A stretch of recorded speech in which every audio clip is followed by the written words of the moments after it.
will smile at me. Você que cursou uma faculdade, né? Ficou 5 anos aí na universidade, hoje é jornalista, é médico, é farmacêutico, é engenheiro, enfim, tem várias profissões. De repente não conseguiu emprego na sua área, está aí vendendo cachorro quente. Tem muita gente que está dando uma de empresário, se virando de outra forma porque não conseguiu, né? Bom, você não tem motorista, você não tem 14º, como falou o doutor Gerson, né? Então, quem sabe... Você enfrenta uma fila bancária ainda, né? Enfrenta a Muita fila. gente não sabe o que é isso, né? Não tem preferência em muitas coisas, né? Inclusive... Não fica na sala VIP no aeroporto, né? Tem isso também? Me tem conta. sala VIP. Não, isso também... Tem passaporte gente... diplomático para os senadores. Diretor, eu vou me despedir aqui. Passaporte diplomático para os nossos senadores. É brincadeira, Eles têm a mesma regalia dos diplomatas.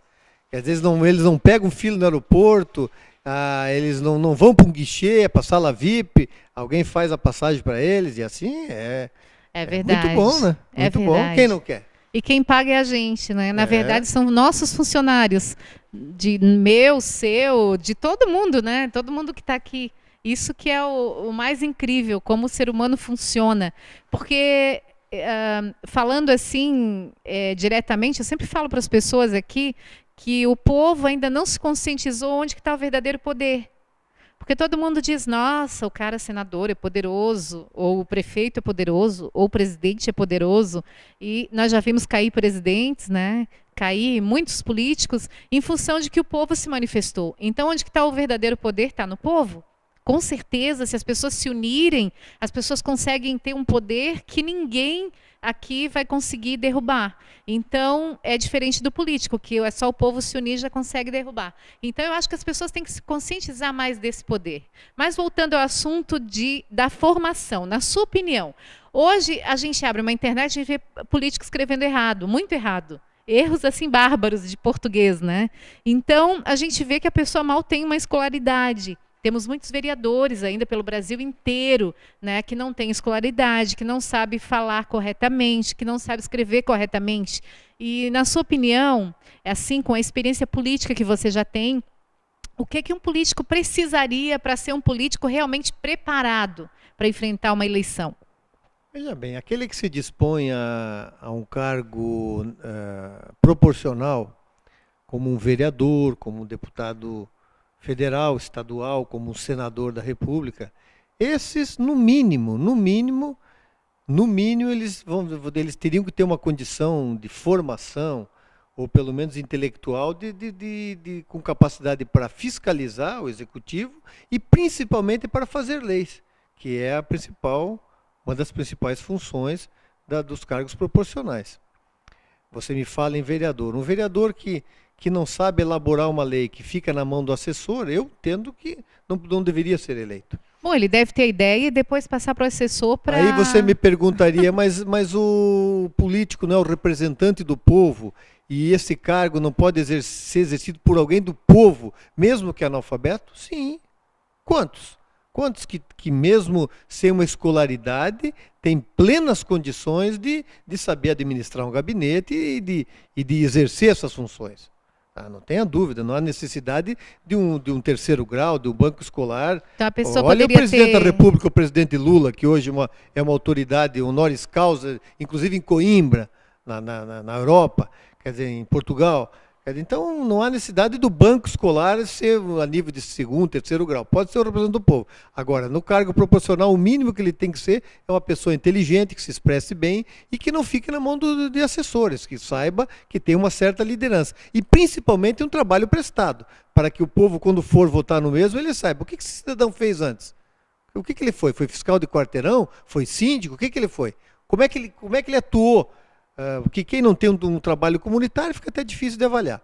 E para finalizar, Cida, na questão do executivo, que são os cargos majoritários, que é os cargos do executivo, que é o presidente da República, os governadores, os prefeitos, essa pessoa tem que ter uma capacidade muito forte de lideranças, que seja uma pessoa que tenha a condição realmente de gerir a sua própria casa, os seus negócios e um município, que é muito complicado.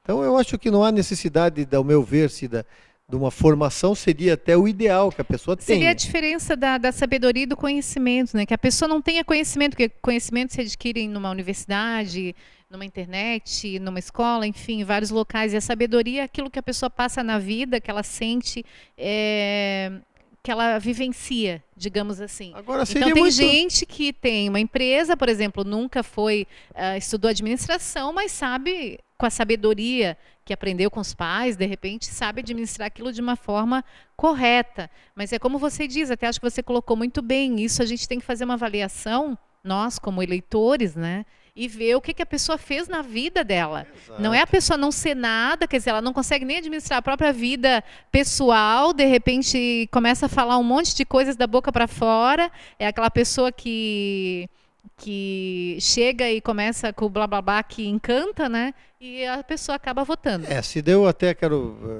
me redimir, eu falei que o cargo de senador é um cargo proporcional. O cargo de senador também é majoritário. Mas o ideal é que a pessoa tenha uma formação. Seria o ideal, né?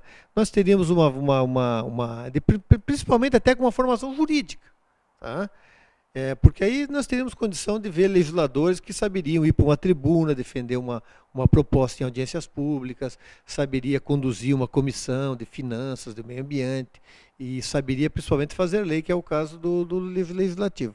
Agora, Cida, eu penso que o povo deveria ficar muito atento. De 4 em 4 anos, nós temos renovação das câmaras municipais, de 4 em 4 anos nós elegemos o nosso prefeito, de 4 em 4 anos nós elegemos o nosso governador, e o povo que já não é mais bobo como antigamente, já está sabendo fazer sua escolha, não deveria simplesmente fazer o que eu vejo também em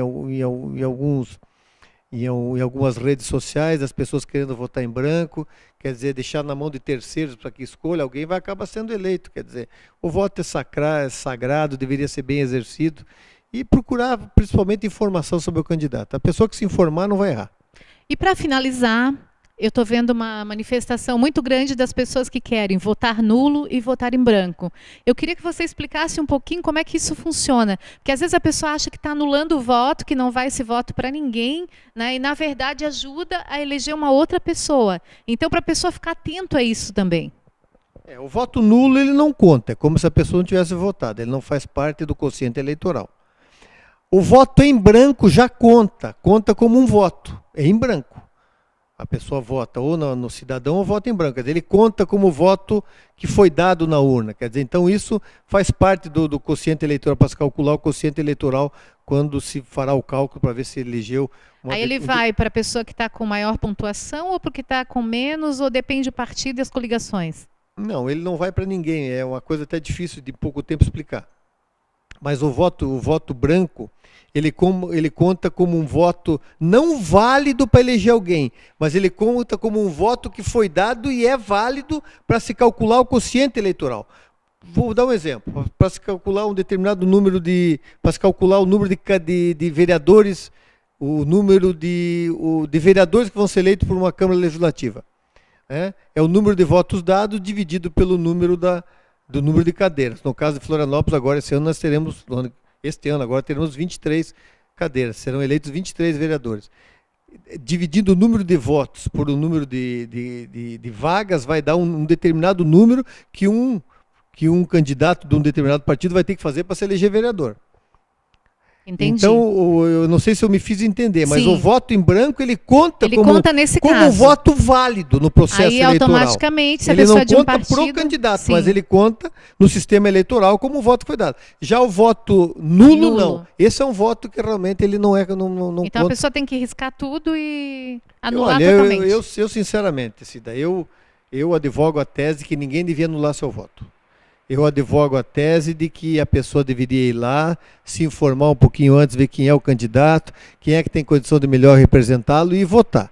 Porque se a pessoa se omitir, der uma de avestruz e enterrar a cabeça, o que vai acontecer? De qualquer forma, alguém Candidatos vai serão ser... eleitos Sim, de qualquer maneira. De qualquer maneira. Tá? Tendo 50% mais um dos votos válidos, se elege candidato. Quer dizer, então, os candidatos vão ser eleitos. Então, eu peço que as pessoas procurem se informar sobre o candidato. Eu tenho certeza que elas não vão errar. É verdade. Temos aí as redes sociais, temos o judiciário, a página do judiciário para ver quantos processos a pessoa tem. Nós temos o Google para digitar o nome da pessoa. Quer dizer, dá para saber se a pessoa verdade. é correta ou não é.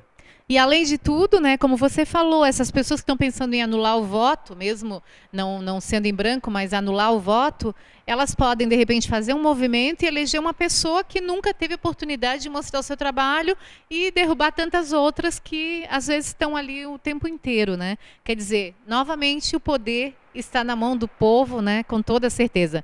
Você gostaria de concluir com alguma colocação? Não, Cida, eu acho que a gente discorrer um pouquinho sobre a eleição é uma honra muito grande poder estar aqui no teu programa. Quero dizer que todas as vezes que for convidado, eu virei. Hoje até era para nós fazermos um debate junto com o Ministério Público, né? Que acabou não confirmando, a gente teve um problema aí de então nós faríamos um debate técnico aqui, inclusive, né? E onde nós estaríamos, qual é o número da lei da ficha limpa, a partir de quando ela vale, assim por diante. Mas eu acredito que quem pôde presenciar um pouquinho nossa conversa, alguma coisa deu para pegar. Então, com certeza, logo, logo vou estar chamando você de novo para discutir um pouquinho sobre meio ambiente, né? Que a gente está com essas questões aí de usar plástico, de usar sacolas de supermercado, todo mundo numa campanha de usar outras sacolas alternativas. Aí, enfim, eu questiono, por que não ter uma lei, então, de ficha limpa para chegar e passar para saco de papel e deu? Todo mundo passa, né? Prepara as empresas de plástico primeiro, dá um tempo para elas e tudo mais. Mas isso vai ficar para o nosso próximo programa, que a gente vai realmente discutir esse assunto que também é muito importante. Gerson, agradeço muito a sua participação, né? E agora convido você para ver o que o pessoal aí, né, da nossa cidade está pensando sobre ficha limpa com a nossa repórter Franciele Malte. É isso mesmo, Cida. A lei da ficha limpa foi aprovada pela mobilização de milhões de brasileiros. E hoje ela é um marco para a nossa democracia e a luta contra a impunidade aqui no país. Agora a gente vai saber o que o cidadão acha dessa lei. A senhora sabe o que é a lei da ficha limpa? Eu acho importantíssimo, realmente, e não só a ficha limpa, que qualquer emprego que tu tens é necessário que haja bons antecedentes, né? E acho, inclusive, que além da ficha limpa, nós deveríamos exigir um mínimo de escolaridade e de formação para os candidatos. Aquele que tem que pagar tudo, que tem principalmente os políticos. Seria excelente que tivesse sido feito há muito tempo, há muitos anos. Talvez nós tivéssemos políticos hoje mais corretos. Eu acho que seria o correto, né?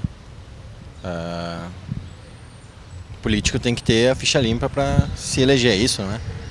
Eu acho que seria o correto. Essa lei tem que ser cumprida, né? E tem que ver quem tem ficha limpa e quem não tem. Quem tem ficha limpa que fique ocupando seu espaço, seja onde for, na política, qualquer trabalho. Eu acho que está na hora realmente de mudar um pouco a cara desse país, né? Tem muito político aí que está precisando ser afastado definitivamente da política, porque não representa o que o povo espera. Oh, girl. When you smile at me